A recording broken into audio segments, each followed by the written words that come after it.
Один из основателей системы подготовки национальных журналистских кадров. В Чувашском госуниверситете вспоминали заслуженного работника культуры республики, члена Союза журналистов и писателей России Ивана Тенюшева. В этом году аксакалу чувашской журналистики исполнилось бы 100 лет.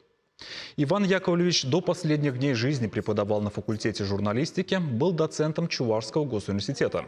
Профессиональный стаж педагога более 70 лет. Профессор журфака вырастил не одно поколение журналистов. Это человек с богатой биографией. Свою трудовую деятельность начал с простым учителем Янтиковской начальной школы.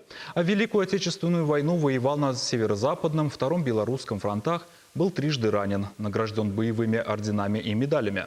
Даже после выхода на пенсию Иван Тенюшев долгое время продолжал работать со студентами и ветеранами ЧГУ. За круглым столом собрались его коллеги, ученики, все те, кто хорошо знал и уважал профессора. Всегда было приятно общаться, работать, получать у него хороший опыт. Он был одним из зачинателей журналистского образования в нашей республике, особенно в подготовке национальных кадров. Вначале в порядке специализации, а потом уже мы открыли факультет журналистики, двуязычную подготовку организовали журналистов.